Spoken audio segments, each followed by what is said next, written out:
están? ¿Qué tal? Soy Enrique Chávez. Anoche tuvimos una entrevista con el primer ministro Héctor Valer, hace 24 horas en realidad. Luego de esto, el primer ministro estuvo en Palacio de Gobierno. Al día siguiente, otros ministros se reunieron con el presidente Pedro Castillo y el primer ministro envió el oficio al Congreso comunicándoles que mañana, es decir, el sábado 5, pretendía ir con el gabinete a solicitar el voto de confianza, es decir, a presentar las políticas de su gobierno, que algo las adelantó al final de esta entrevista, y solicitar el voto de confianza. La presidenta del Congreso le respondió que no, que eso lo definía, esa fecha la definía el Parlamento, y sobre todo pidió que el presidente Pedro Castillo deslinde de, en fin, más allá de todas las controversias que rodeaban al señor Valer, esta situación de la bala de plata y la bala de oro y que el premier Valer estaba dispuesto a inmolarse para que el presidente estuviera un paso más cerca de disolver el Congreso. Recordemos pues que si se le negaba la confianza a otro gabinete, el presidente está facultado constitucionalmente para disolver el Congreso. Aquí le repreguntamos, oiga, pero si usted hace eso, evidentemente el Congreso se va a poner en guardia y probablemente, porque ya estamos hablando de esos términos, acelere pues un proceso de vacancia que hasta ahora se ha mantenido de alguna manera contenido. Y bueno, así avanzó este intenso viernes. 3 ministros, si no estoy mal, demandaron prácticamente la renuncia de Héctor Valer, 3 ministros que pertenecen a su gabinete. Y en la noche el presidente Pedro Castillo, hacia el final de la tarde, en realidad a las 6:30 de la tarde, comunicó la reestructuración, la recomposición, se ha referido él, del gabinete. Ha fustigado al Congreso, ha fustigado a los exministros, sin llamarlos por nombre. Claramente se refería a Mirta Vázquez, a Avelino Guillén, y podríamos añadir esa lista al señor Carlos Jaico por haber denunciado lo que para ellos es un gabinete en la sombra. Es decir, el presidente Castillo niega esa posibilidad y ahora mismo hay mucha incertidumbre, una vez más, por lo que será la composición del cuarto gabinete en lo que va de este gobierno. Vamos, por supuesto, a recoger las impresiones de los congresistas. Ahora mismo no hay, como digo, tensiones, hay cartas puestas sobre la mesa, aliados de un lado, grupos políticos de oposición que le piden y le reclaman al presidente otro tipo de acciones. Y Alex Flores, congresista de Perú Libre, ha tuiteado lo que vamos a ver. Presidente Pedro Castillo, la derecha seguirá conspirando la vacancia. La lealtad de los caviares no va más allá de sus intereses. Hora de profunda reflexión, vuelva a la senda progresista del cual nunca debió alejarse. Nombre un gabinete idóneo con sabor y olor a pueblo. Vamos a preguntarle al congresista Alex Flores, dándole por supuesto las buenas noches y las gracias por estar en este programa. ¿Cuál es ese perfil de gabinete, congresista Flores, que estarían esperando? Para empezar, un primer ministro, nos imaginamos, de Perú Libre, y más específicamente este sería Waldemar Cerrón. Esa es la carta. ¿Cómo está usted, congresista? Muy buenas noches, Enrique, gracias por invitarme. Efectivamente hemos tenido un día políticamente bastante activo. Creo que se ha llegado a esta crisis porque no ha habido una lectura correcta de parte del presidente y ha cometido un error al nombrar a Valer y a su gabinete para reemplazar el de Mirta Vázquez. Definitivamente en Perú Libre nosotros siempre hemos tenido una vocación democrática y le hemos recomendado al presidente de que nombre un gabinete idóneo, altamente técnico, altamente político, comprometido con el programa de cambio, con el programa de transformación de Perú Libre. Y también yo desmiento de que en ningún momento el partido, la bancada, colegiadamente ha propuesto a Waldemar Cerrón. Nosotros siempre hemos propuesto una lista de profesionales probables. En fin de cuentas, la prerrogativa del presidente es si lo toma o no, pero siempre nosotros hemos pensado, ¿no?, de que tienen que ser personas idóneas que conozcan el tema y que garanticen también el programa de Perú Libre. A ver, pero ustedes, ¿esa lista de profesionales está compuesta por militantes o congresistas de Perú Libre? ¿O aceptarían a alguien que no sea de Perú Libre? Me refiero al presidente del Consejo de Ministros. Sí, es natural de que el partido que gana tiene que tener para garantizar la implementación de las políticas que ha prometido en campaña, que tiene que tener los ministros, o en este caso el Premier. Nosotros siempre hemos planteado una lista de profesionales, efectivamente militantes de Perú Libre, que no tendría nada de raro, pero también hemos abierto siempre la posibilidad de que puedan invitar a un personaje afín a los principios, a la ideología y sobre todo al programa con el cual Pedro Castillo ha llegado al gobierno. Y ese programa pasa por un programa de cambios, de transformaciones, un programa que dentro de la seriedad y la responsabilidad pueda empezar con la discusión de una asamblea constituyente, del cambio de la Constitución, la renegociación de los contratos ley con las grandes empresas transnacionales extractivas, de que se implemente el ingreso libre a las universidades, de que se dote mayor presupuesto para la educación, para la salud. Bien. De tal manera que nosotros nunca nos hemos cerrado, siempre hemos tenido esa vocación democrática y vamos a continuar teniéndola. Cuénteme, ¿Roberto Sánchez encaja en ese perfil, el titular de Mincetur, presidente por añadidura de Juntos por el Perú, o no está en ese perfil que usted describe? Como le digo, nosotros somos principistas. Si el presidente lo considera así y si Roberto Sánchez se alinea con el programa de Perú Libre, por la cual ha votado el pueblo, el Perú, la mayoría, con la cual ha ganado el gobierno, por supuesto nosotros no tenemos ningún problema. Nosotros siempre hemos pedido de que se garantice el programa, porque hay que entender de que el Perú, el país, necesita urgente un giro en el modelo económico, social, que lamentablemente nos ha llevado a esta crisis económica, a esta crisis social y efecto de ellos también esta crisis política en la cual nos encontramos lamentablemente en estos momentos. A ver, pero hay digamos, un principio, vamos a ser redundantes, principista, ¿no? Hay un tema principista, como usted lo señala, del cumplimiento del programa, y hay también un principio de realidad política. Entonces, hoy escuchábamos a la presidenta del Congreso rematar su intervención advirtiendo que ellos no permitirían que el Perú tenga un gobierno comunista. Muchos calificarían el plan originario de Perú Libre como un plan comunista. Usted me puede decir que no, pero bueno, en principio el ideario pues, que fue presentado por Vladimir Cerrón contenía puntos que probablemente podrían alimentar esa oposición, si queremos llamarla así, de derecha o de extrema derecha. ¿Qué dice al respecto? Para empezar, el plan de Perú Libre no consigna una sola palabra que se refiera al comunismo. No es comunista. Se refiere al socialismo, pero hay digamos, mucho por interpretar ahí. Hay una diferencia conceptual muy grande entre comunismo y socialismo. Yo creo que es un fantasma que la derecha esgrime sin razón, sin fundamento, porque desde un inicio han tenido un plan de vacancia en ciernes que parte de no aceptar el resultado de las elecciones. La derecha va a continuar con esa conspiración de querer buscar la vacancia y en este caso el plan originario de Perú Libre contempla simplemente de que se haga una reforma profunda en cuanto a la salud, a la educación. Queremos... Pero eso pueden hacerlo sin un militante de Perú Libre, ¿no? Digo. Por ello es que nosotros hemos abierto y yo le he manifestado de que nosotros no nos cerramos. Ya. Y hay un personaje idóneo afín a estas ideas que cumpla este programa, por supuesto tendrá todo el apoyo nuestro, como lo hemos estado manifestando hasta la actualidad. De tal manera... Dale, sí. Sí, le decía de que no hay por qué temer.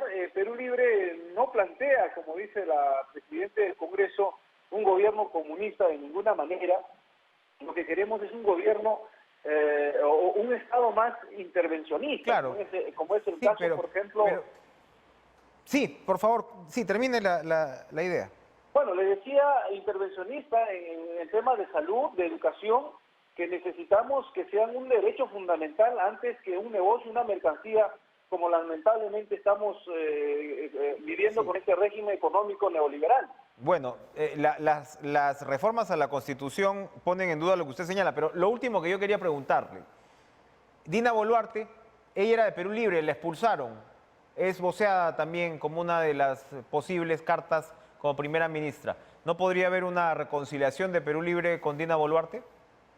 En caso de la vicepresidenta Dina Boluarte, ella se ha alejado del partido, ella ha dicho que no comparte las ideas del partido que le hizo llegar al gobierno, con el cual llegó al gobierno, que nos parece bastante desleal de nuestra parte, de tal manera que en este caso pues hay que ver las cosas en la práctica.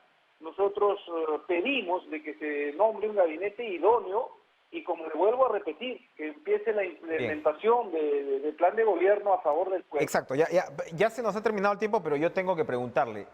Me imagino que ustedes quieren obtener la confianza, ¿no? Del nuevo, a eso iba con el principio de practicidad y el Congreso repartido como está y el ambiente como está. ¿Usted cree que un premier o una premier de Perú Libre va a obtener la confianza del Parlamento? Si se garantiza la idoneidad técnica, profesional y, por supuesto, el compromiso político, por supuesto, el Congreso tendría que darle el voto de confianza, porque lo que se trata de aquí es de trabajar por el Perú. Nosotros, como le vuelvo a repetir, sin embargo, no nos cerramos, buscamos un punto medio, entendemos la situación en la cual nos encontramos, de tal manera que se nombre un gabinete, un premier, que mínimamente garantice los puntos, los planes irrenunciables e impostergables que tiene Perú Libre, ¿no? Que es implementar o empezar el debate serio del cambio de la Constitución y implementar mayor presupuesto para la educación, para la salud, a favor de las grandes mayorías. De acuerdo. Gracias, Alex Flores, como siempre, por comunicarse con nosotros. Vamos a continuar explorando la posición de Acción Popular, una bancada que duda cabe importante, tiene a la presidenta del Congreso entre sus filas también, con la congresista Carol Paredes, a quien le damos las buenas noches. Congresista Paredes, ¿cómo está? ¿Qué tal? ¿Cómo está? Buenas noches. Bueno, agradecerte por la oportunidad y de esta manera poder saludar a todo el país y principalmente a nuestra región San Martín. ¿Qué hace el país ahora o qué hace más específicamente el gobierno en estas circunstancias, congresista Paredes? ¿Cuál es el camino según Acción Popular? Bueno, el camino aquí tiene dos cosas, ¿no? O sea, bien recompone su gabinete, el señor presidente, como las personas idóneas y que también tengan el conocimiento y el expertise para que puedan estar en cada uno de los sectores y principalmente en el tema o en el puesto del premierato tiene que ubicar o identificar a una persona que realmente cumple el papel de conciliador, de concertador, que fomente la unidad del país y que recupere la confianza del país. ¿Pero qué le ha parecido? Lo segundo es que tiene que redireccionar todo su plan de gobierno, principalmente en programas y políticas que realmente respondan a esas demandas y necesidades que tiene la población. El cumplimiento del plan de Perú Libre, como lo acaba de decir el congresista Alex Flores, ¿estaría entonces por fuera de la cuestión? Lo que yo tengo entendido, en sus discursos, se le ha escuchado al presidente en su momento hablar siempre para que va a trabajar en favor de la ciudadanía. Entonces, no creo que sea una prioridad la Asamblea Constituyente ni la nueva Constitución, porque para eso hay formas. En este caso, la Comisión de Constitución tiene que hacer su trabajo. Y lo otro es que también una de las cosas que debería preocuparse el presidente, el premier y el equipo que lo acompañe es justamente ver cómo y de qué manera se reactiva la economía en el país y después también trabajar fuertemente para tener una mejor salud y educación. O sea, nosotros tenemos que tomar lo que ha dicho como parte de su discurso, pero todo lo que ha dicho como parte de su discurso hasta el día de hoy no tenemos un norte, siempre se han estado explicando cuestiones generales y yo creo que tenemos que empezar a trabajar y empezar a exigir, porque ya han pasado 6 meses, prácticamente este es el tercer gabinete, y creo que con todas las observaciones que tiene, el presidente debería reaccionar y retomar realmente esa capacidad de escucha y sobre todo retomar o en todo caso asumir su liderazgo como tal, como representante máximo del país. Ahora, yo le quería preguntar, porque claro, en esencia, ¿no? En esencia, el señor Valer va a salir del cargo, en fin, después ha tenido, sus reacciones son consecuencia de los problemas que ha enfrentado, sobre todo, y repito, en esencia, porque hay otros, sobre acusaciones de violencia familiar. Y hay casos en el Congreso, sí, hay casos en el Congreso, usted es presidenta de la Comisión de Ética Parlamentaria, que no han avanzado al respecto. El caso del congresista Cordero. Y entonces los argumentos que hemos escuchado por quienes defienden al señor Cordero es que eso pasó hace tiempo, etcétera. Bueno, lo de Valer fue hace 5 años, obviamente de ninguna manera podría justificarlo, pero al final Valer podría decir eso ya pasó, ya fue. ¿Qué pasa con casos como el del congresista Cordero? ¿Qué nos puede decir al respecto? A ver, yo sí creo que ahí sería bueno aclarar las cosas. Yo soy una persona que soy muy respetuosa de la legalidad, pero también cuando tengo que defender lo que nos corresponde a las mujeres, he sido siempre y voy a seguir defendiendo a las mujeres, incluyéndome yo como debe ser. Entonces yo creo que cuando uno asume una responsabilidad lo hace con mucha transparencia. El caso de la Comisión de Ética lo hemos hecho así y lo seguimos manteniendo de esa manera. Nosotros no estamos blindando absolutamente a nadie, ni al señor Cordero, ni al señor Valer, ni a nadie, ¿no? Entonces, el reglamento nuestro dice que tienen que ser, en este caso, de alguna manera investigados o sancionados aquellos congresistas que asumen, o sea, su rol de congresistas, en este caso desde que han recibido su credencial. Hay acciones que ellos han tenido antes de ser congresistas. Así nos dice nuestro reglamento. Entonces, ahí han tenido su responsabilidad el Ministerio Público, y es más, los partidos políticos tienen una enorme responsabilidad allí de hacer su filtración como corresponde, quiénes van a ser sus representantes. La ética no tiene calendario, congresista Paredes. La ética no tiene calendario. Ese no puede ser el argumento. Yo respeto mucho tu opinión, respeto mucho tu interpretación, respeto mucho tu posición, pero también yo lo que quiero pedir es que tenemos que cámbienle de nombre a la comisión, nosotros entonces. Saber diferenciar, pero también quiero que quede bien claro, nosotros en ningún momento vamos a avalar ninguna situación de violencia. Lo están haciendo. En este caso específico, lo que se está observando es justamente el tema de la idoneidad frente a una decisión que ha tomado el presidente. Lamentablemente, esa responsabilidad. Lamentablemente, la imagen que el Congreso entrega en el caso del congresista Cordero es análoga a la imagen que el Ejecutivo podría tener con el señor Valer. Evidentemente es el primer ministro y evidentemente es una crisis política que se multiplica, pero francamente yo creo que la ciudadanía ganaría mucho con que casos como los del señor Cordero sean correctamente sancionados. Primero, yo no puedo adelantar ningún juicio porque usted sabe que eso está en proceso de investigación, así se ha decidido a nivel del equipo técnico y además también a través, en este caso, la comisión de ética lo tiene que, en todo caso lo acepta o en todo caso tiene que hacer sus sugerencias y sus observaciones a la opinión que pueda tener el equipo técnico. Pero usted sabe y además eso es información pública que este proceso o este caso está haciendo tiene su proceso de investigación. Bueno, entonces, esperaremos el resultado. Sí, esperaremos el resultado de esa investigación porque según esto entonces el congresista Valer, cuando regrese al Congreso, no va a poder ser investigado por estas denuncias. Pero bueno. A ver, yo sí creo que ahí también, señor periodista, hay que aclarar. No se olvide que este tema del señor Cordero ha tenido dos partes. Una primera parte donde justamente informan, ha sido antes de su función congresal, pero después hubo otro tipo de información ya después de su función congresal. Entonces, frente a todo lo que se ha venido y además también el equipo técnico es un equipo de profesionales que no se puede quitar el mérito y además, como te le digo, aquí nosotros no estamos brindando absolutamente a nadie. Yo espero de verdad y al final el tiempo nos dará la razón.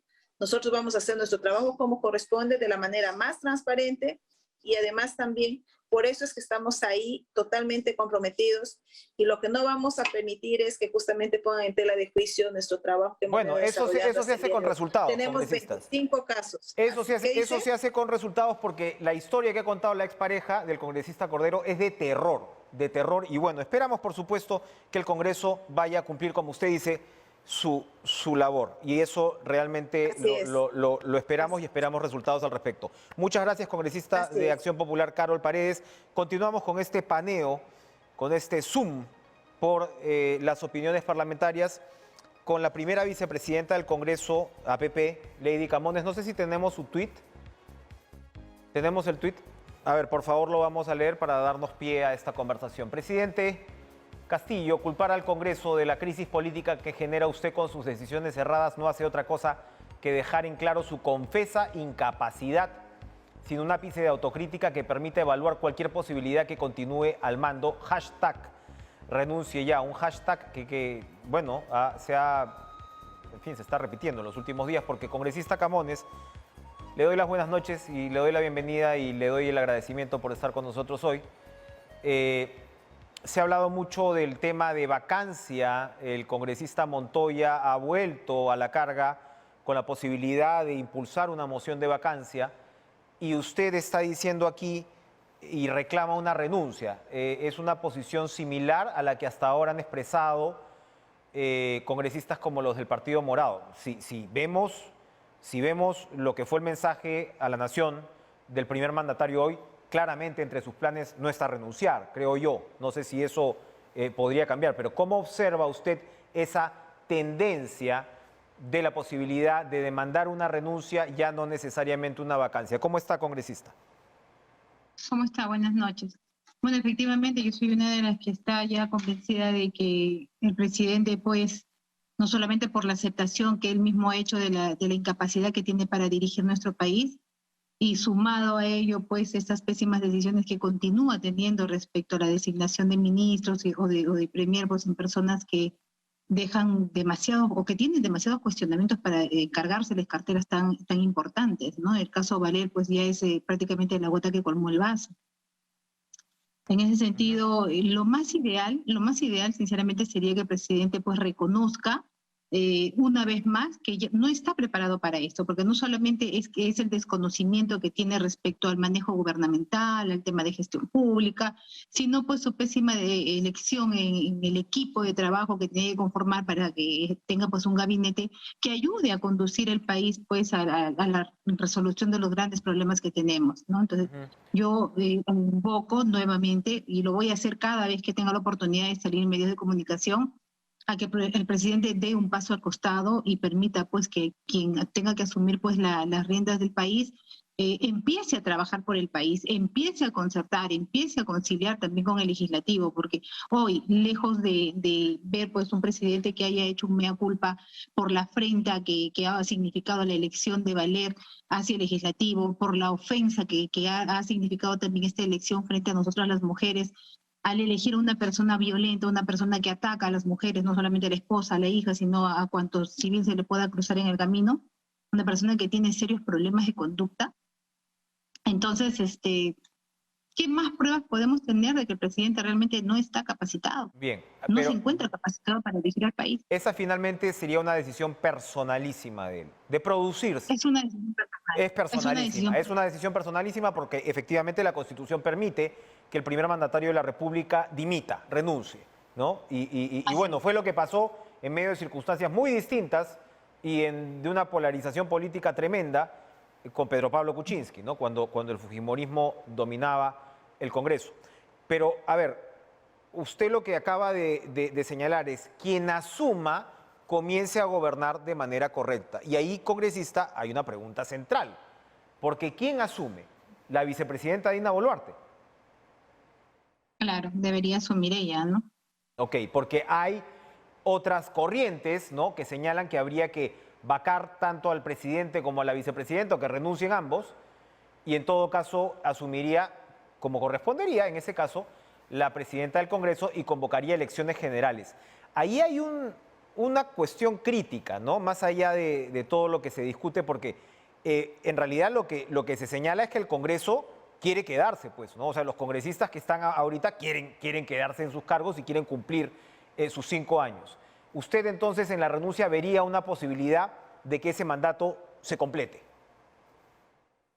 Bueno, yo estoy pidiendo directamente la renuncia del presidente porque ya estamos evaluando, ya está demostrando y repito, él mismo ha aceptado que no tiene la capacidad, que está en un proceso de aprendizaje que luego de la evaluación permanente que hacemos nosotros como congresistas y la población en pleno también, no está aprendiendo nada realmente. O sea, ¿hasta dónde va a dar el país? Tenemos 6 meses y 4 gabinetes. Entonces, ¿cuál es el proceso de aprendizaje? ¿No? En vez de ir hacia adelante, está yendo hacia atrás y con ello nos está llevando a nosotros hacia el abismo. Pero la pregunta importante también es ¿qué pasa al día siguiente? Correspondería, ¿no?, a que él renuncie, ojo, es mi posición personal, a que él renuncie y asuma quien tiene que asumir dentro de ese orden constitucional, que sería la vicepresidenta de la República. Bien. En ese sentido, yo no me puedo pronunciar frente a una persona que aún desconozco cómo será pues el manejo que tenga ella. Claro, se evaluará en el momento de que ella asuma y que obviamente hay que ser respetuoso del orden constitucional. Si dicen que Pedro Castillo o renuncia o por allá, más allá en una situación muy extrema, se le puede vacar y ya no está a cargo, quien tiene que asumir tendría que ser la vicepresidenta. Es que eso debe quedar claro porque para la ciudadanía, en todo caso, si se está hablando de estos temas, tiene que quedar claro también cuál es esa línea. Ok, la decisión personalísima. Parece que no se va a dar, al menos en estos momentos claramente no se va a dar. El presidente ha dado un discurso donde de hecho le ha achacado al Congreso buena parte de la situación. Acabo de leer su tuit, usted ha dejado clara cuál es su posición al respecto. ¿Qué podría pasar con el próximo gabinete para salvar la situación, si es que es el caso? Bueno, esperaríamos, bueno, aunque muchos creo que ya hemos perdido la esperanza, de que se designe, pues, primero a un premier que reúna los pergaminos, no solamente la capacidad técnica, que sea un profesional, sino que también no traiga, pues, estas series, estos cuestionamientos de que sean, pues, ligados a organizaciones terroristas, o que tengan denuncias por corrupción, o que lo que es peor, pues, ¿no?, que también tengan, pues, antepasados que lo unen a acciones violentas contra las mujeres. Entonces, creo que el presidente Castillo tiene que trabajar muy bien con sus asesores. Entiendo que las múltiples actividades... ¿Con cuáles asesores? ¿Con cuáles asesores, congresista? El tema es con cuáles asesores, porque ojo que hay una controversia, ¿no? Los asesores que tienen sombra, como se dice, ¿no? Porque creo que esos asesores en la sombra son los que le están haciendo tantísimo daño al país, porque lo último que están pensando es en el país, y tampoco están pensando en el presidente, porque a mi entender lo tienen al presidente como un tonto útil, porque están tratando de cumplir sus propósitos personales a costa de la desgracia del país.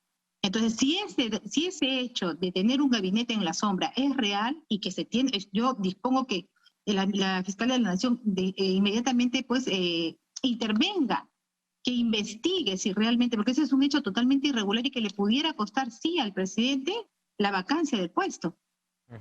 ¿Dónde está escrito, qué reglamento, qué constitución, qué orden legal indica que el presidente tiene que tener un gabinete de asesor, un gabinete de ministros, un gabinete de asesores, que es lo regular, y encima de ello un gabinete en la sombra conformado por quién? ¿Cómo entran esas personas a Palacio de Gobierno? ¿Hay un registro real sobre el ingreso de ellos?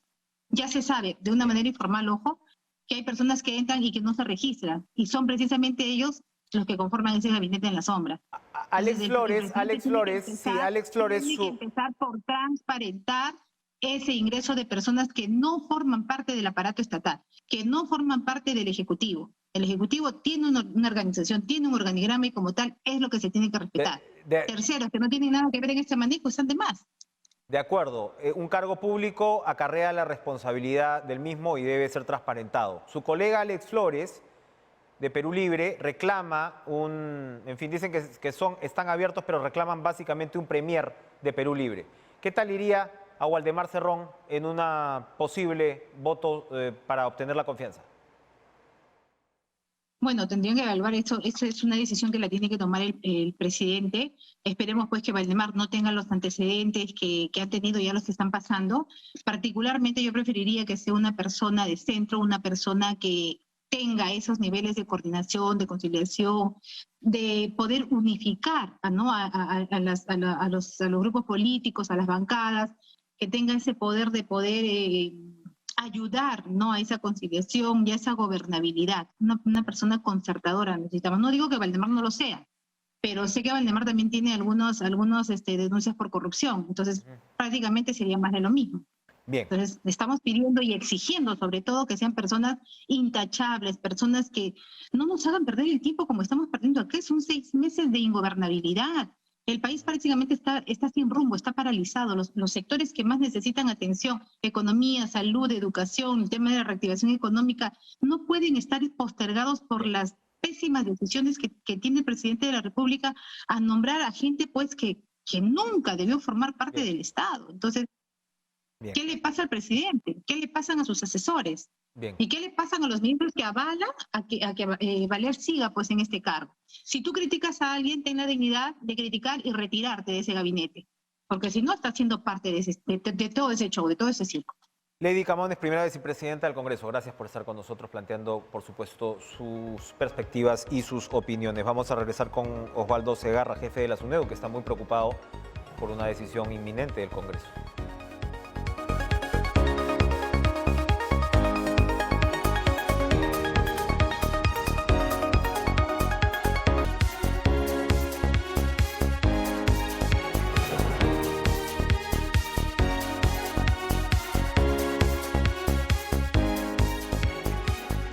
Le damos las buenas noches a Osvaldo Segarra, jefe de la SUNEDU, porque como sabemos el Congreso ha aprobado la ley que modifica el consejo directivo de esta institución, de esta superintendencia, de este regulador de la calidad universitaria. Y la próxima semana es la segunda votación requerida para que esto se confirme. Por supuesto, se han realizado protestas, marchas a favor de la SUNEDU. Y del otro lado hemos visto pues opiniones como la de la rectora de San Marcos, especialistas que hemos entrevistado acá como Luis Lescano, que se supone presentan una posición intermedia donde lo que dicen, y le doy las buenas noches, señor Segarra. Comencemos por favor revisando ¿cómo está usted? Gracias por estar con nosotros. Comencemos por favor revisando, porque ya se ha venido hablando muchísimo del tema, los argumentos están puestos sobre la mesa, pero yo quería preguntarle sobre esta justificación que se está dando de decir que SUNEDU no puede estar controlada, entre comillas, por el Ministerio de Educación, porque eso implica politizarla y porque ello, digamos, pone en riesgo según la situación del gobierno. Se está, de hecho, mencionando la situación del actual gobierno. ¿Qué responder ante esa crítica de supuesta politización y de todas maneras, por más concursos públicos, que haya cierta hegemonía del ministerio? Cuéntenos, por favor. Yo quiero, de alguna manera, mostrar mi desacuerdo pleno a estas afirmaciones. La misma conformación de la SUNEDU, como ser un organismo público técnico especializado, que tiene que estar anexo a la matriz de la política que se desea complementar, que es el Ministerio de Educación, es que la misma ley universitaria establece que la SUNEDU es un organismo público técnico especializado y por lo tanto tiene además autonomía plena desde el punto de vista administrativo, de gestión, académico, etc. No tenemos ningún tipo de control del Ministerio de Educación. Lo que pasa es que como todo organismo técnico especializado, y eso es lo que tratan de desconocer, porque lo que quieren es que no sea un organismo público técnico especializado como está en sus proyectos, porque la SUNEDU, como una OPT, se encarga de hacer lo que el Ministerio de Educación no puede hacer, o no tiene las facultades para hacerlo, que es el proceso de licenciamiento y de regulación del sistema universitario y de, digamos, la autorización de funcionamiento. Por otro lado, tiene encargado para hacer la supervisión y el cumplimiento de las condiciones básicas de calidad, ser un organismo también fiscalizador de las instituciones universitarias y ser el depositario de los grados y registros de títulos que se expiden en el país y también en el extranjero. O sea, tiene funciones muy específicas y es, por lo tanto, un organismo regulador. que tiene que estar anexo, porque no hay ninguna OPT que esté fuera de su organismo básico. Hay varios organismos públicos técnicos especializados que tienen su conexión con el Ministerio Básico. Entonces, lo que quieren es desligar, en el fondo, esa supuesta supeditación al gobierno de turno y al Ministerio de Educación. Y eso es lo que nosotros estamos llamando la captura del órgano regulador. Porque lo que quieren es cambiar las reglas de juego en cuanto a la elección de los miembros del Consejo Directivo por un proceso que es completamente diferente.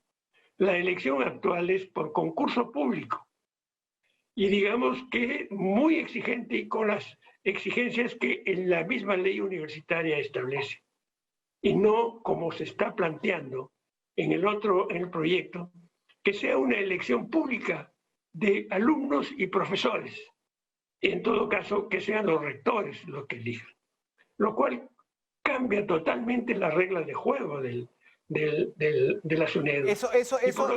Señor Segarra, eso es una repregunta que yo quería hacerle. Actualmente lo que tenemos es un consejo directivo que se elige efectivamente por concurso público.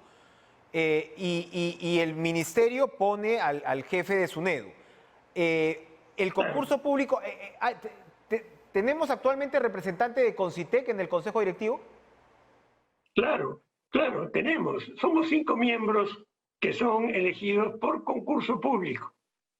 El presidente de CONCITEC forma parte como un 6º miembro del consejo directivo y el superintendente, como pasa en todos los organismos reguladores, lo elige en la matriz, que en este caso es el Ministerio de Educación. O sea, que además, solamente el superintendente y el representante de CONCITEC son los que no son elegidos por concurso público. Claro, son los dos, pero los otros 5 sí por concurso público. Y multidisciplinarios, porque ahí no basta que sean solamente profesores, que tengan algunas características, que sean doctores, pero el proyecto actual, o no el proyecto actual, sino la ley actual, establece que deben ser 10 profesores que tengan 10 años de profesores principales en las universidades y que tengan el grado de doctor y que tengan una trayectoria de investigación reconocida. Y eso es lo que actualmente ocurre. Y no es que el Ministerio de Educación lo escoge a dedo, como dicen a los miembros del Consejo Directivo. Es por concurso público. Y aparte de eso, una vez que el concurso se establece y da los resultados, va al Consejo Nacional de Educación el que determina las características del postulante y da el visto bueno. Bien. Entonces, no es que el ministro da a dedo a todos los miembros del Consejo Directivo. Clarísimo. Y efectivamente no hay claridad en la elección que se vendría en la nueva ley de varios de los miembros, sobre todo los que son los representantes de las universidades. Nos queda poquito tiempo, pero a ver, en medio de este zafarrancho político, se suponía que hoy iba a haber un Consejo de Ministros donde, entre otras cosas, se iba a definir la posición del Ejecutivo frente a esta ley, si cabía la posibilidad de observarla, de pasar la segunda votación. ¿Qué es lo que usted espera? ¿Qué es lo que espera sobre todo del sector de educación? ¿Que el señor Serna pueda definirse con respecto a oponerse a esta ley y que el Ejecutivo haga suya esa posición? Yo lo que considero es que el ministro de Educación, como hemos conversado muy largamente con él y con toda transparencia y muy buena relación, tome una decisión de cuál va a ser lo que él piensa en relación con la reforma universitaria y con la SUNEDU. Yo creo que él va a formar parte de este Consejo de Ministros en que seguramente aportará las opiniones, porque es una persona muy sensata y que ha sabido escuchar. Por otro lado, yo, como he manifestado en otras oportunidades, invoco al presidente de la República, al Consejo de Ministros, que si esta ley se aprueba en segunda instancia, la observen y que en todo caso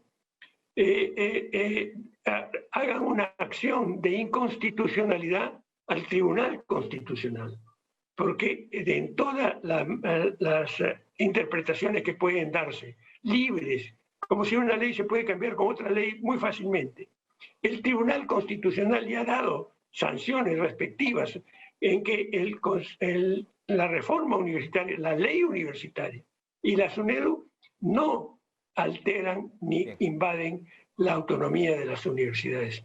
Y ese es un caballito de batalla que encubre otras intenciones. Bien. Y las otras intenciones es favorecer, hablando de que se les interesa la autonomía universitaria, lo que están pasando y que van a favorecer universidades que han sido denegadas y que principalmente sus objetivos educacionales eran muy bajos y eran más de tipo económico y de rentabilidad. Bien. Esa es la verdad. Bien. No estamos pensando que esto es un deseo de mejorar. En todo caso hubiera sido importante tener una conversación con la respectiva Comisión de Educación y que consulten a rectores de universidades licenciadas y no que consulten solamente a rectores de universidades denegadas, a alumnos de universidades denegadas. ¿Por qué no hacen lo mismo con rectores de universidades licenciadas, con alumnos de universidades licenciadas?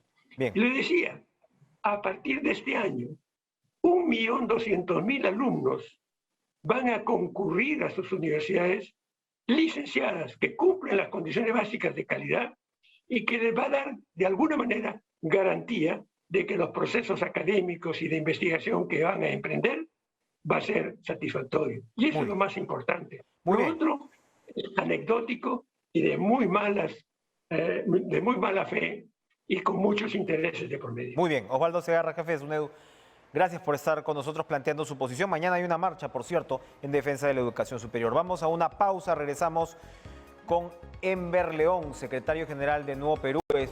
Se dice, una parte del más reciente divorcio político. Volvemos.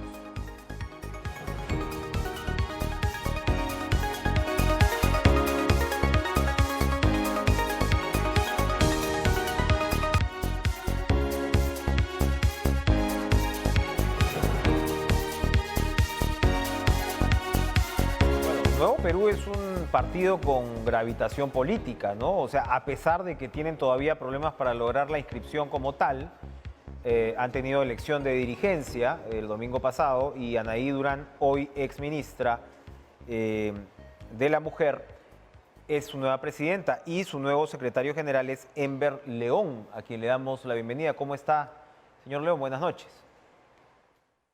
Buenas noches, Enrique. ¿Cómo está usted? Muy bien, muchas gracias.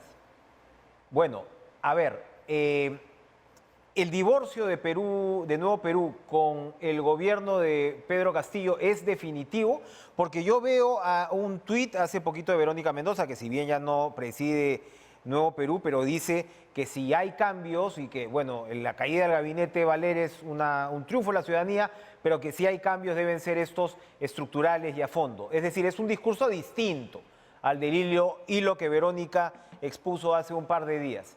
¿El divorcio, como le repito, es definitivo? Enrique, nosotros firmamos un acuerdo político en la segunda vuelta y también fuimos parte del Plan Bicentenario. Este plan y este acuerdo que da muchas promesas al pueblo y que llevó a la segunda vuelta Pedro Castillo y ganó frente a esta posición fascistoide del fujimorismo. Y evidentemente eso es lo que hemos defendido, defendemos, y el gobierno tiene que poner eso en primer término, ¿no? Ahora lo que hemos visto en este cambio de gabinete es una incoherencia frente a las propuestas programáticas que se ha dado en ese escenario, ¿no? Y ahora nosotros estamos dando una opinión, una posición muy firme, primero sobre lo programático y después sobre la composición del gabinete.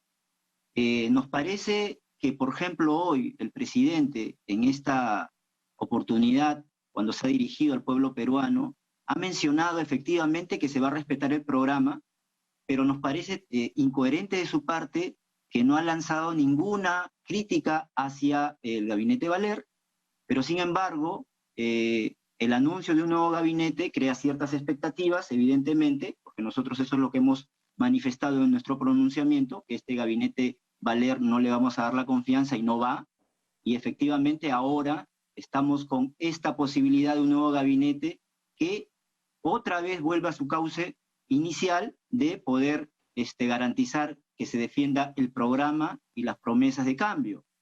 Ahora, no hay una claridad con respecto a eso, y nosotros estamos manifestando al presidente, y él tiene que escuchar principalmente esas críticas del sector popular, del sector de la izquierda, que reivindique esos cambios, y no tanto, y también diferenciarnos, ¿no?, con el sector de la derecha, que critica no por un tema específicamente de fondo, ¿no?, sobre los cambios, sino ellos critican porque el objetivo es la vacancia hacia Pedro Castillo. Eso nos diferencia también, estimado Enrique. Pero hay una tercera línea, Enver, que es la del pedido de renuncia. Verónica Mendoza también lo hizo saber, se refirió primero al golpismo de la derecha y ahora decía sectores golpistas del centro, que en realidad lo que están haciendo es pedir la renuncia del presidente. En ese sentido, hemos conversado con una representante, vicepresidenta del Congreso de APP, sabemos cuál ha sido la posición hasta ahora del Partido Morado, incluso hubo un comunicado, ojo, esta semana hubo un comunicado del Partido Morado que decía, o este gabinete que se recompone le liga, señor presidente, o usted ya debe renunciar. Bueno, no le ha ligado, así que bueno, leo el comunicado tal cual es.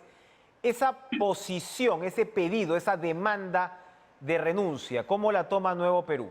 Porque no es para tomar los términos de ustedes, no es la posición golpista de la derecha, ¿no? Es distinta. De igual forma, ¿no? Creemos que tiene un cariz diferente, pero el fondo es el mismo, ¿no? No estamos de acuerdo con esa posición definitivamente. Nosotros defendemos la voluntad popular y la democracia que emitió el pueblo peruano en la segunda vuelta. Creemos en la defensa de este gobierno en ese sentido y manifestamos nuestra ruta en que los cambios se debe de encauzarse nuevamente y que este gobierno escuche verdaderamente al pueblo que está reclamando grandes cambios en su vida diaria. El pueblo no está viendo cambios. Por más que hemos intentado, y eso es aplaudible, sobre el tema de la reforma agraria, hemos intentado la reforma tributaria que lamentablemente en el Congreso de la República fue bloqueado, y otros aspectos más, por ejemplo, la negociación colectiva en el Ministerio de Economía y Finanzas fue un logro hacia los trabajadores estatales. Ha habido pequeños avances, pero el pueblo sí exige más contundencia por parte del gobierno y sobre todo este proceso constitucional de nueva constitución, el proceso que tenemos que nosotros ir con mucha más fuerza, porque eso es lo que pide el pueblo, por eso también votó por Pedro Castillo, y creo que no se está evidenciando del todo en este gobierno, ¿no? Esperemos que el profesor Pedro Castillo, pues, vaya por ese cauce de nuevo, ¿no? Esa es nuestra propuesta. Y en caso de cumplirse los lineamientos generales de esa propuesta, ¿ustedes estarían dispuestos a volver al gabinete? Es decir, sabemos que los cuadros que tiene el entorno del presidente no son, digamos, los más preparados, o al menos hasta hoy es lo que se demuestra. Así es otro tema, ¿no? El entorno también tiene que cambiar del presidente, ¿no? No puede mantener ese entorno que ha entorpecido el proyecto de cambio. Y referente a lo que usted me pregunta sobre nuestra posición con respecto a participar en un próximo gabinete, eso no hay un acuerdo en el Nuevo Perú. Nosotros estamos llamando próximamente a un Consejo Nacional de Emergencia para situarnos en esta coyuntura política y tomar una decisión como partido político, como organización viva. Estamos a nivel nacional, dicho sea de paso, con comités vivos, inclusive comités, por más que no nos han dado la inscripción, los comités son activos y estos son representativos y toman la decisión en instancias orgánicas del partido y cómo, en este caso, ¿no?, si vamos a continuar o no, y eso se respeta, ¿no? Yo no puedo dar una opinión con respecto a eso de manera personal. Nuevo Perú estuvo entre los sectores, parte de Juntos por el Perú, en este caso del Parlamento, que se opuso a la ley SUNEDU, a la nueva ley SUNEDU. Perú Libre no parece estar en esa sintonía, al menos la bancada ha salido realmente a defender ese cambio. ¿Nuevo Perú va a salir a marchar mañana? Nosotros estamos de acuerdo con los avances que se han hecho. Definitivamente hay una posición del Nuevo Perú contra lo que ha hecho el Congreso de la República, ¿no? Nosotros expresamos ese rechazo, tenemos una diferencia sustantiva con Perú Libre y con las organizaciones o con los partidos de derecha, y creemos necesario que hay que también debatir, porque hay una mala mirada de la autonomía en sí de las universidades, que creo que se debe de discutir con mayor profundidad, pero que esto que han hecho en el Congreso no es una solución, no es una salida, más bien creemos que es un retroceso a lo que se ha logrado con la SUNEDU, ¿no? Bien, Enver León, nuevo secretario general de Nuevo Perú, gracias por estar con nosotros esta noche. Muchas gracias, Enrique, por el espacio. Vamos a una pausa, regresamos.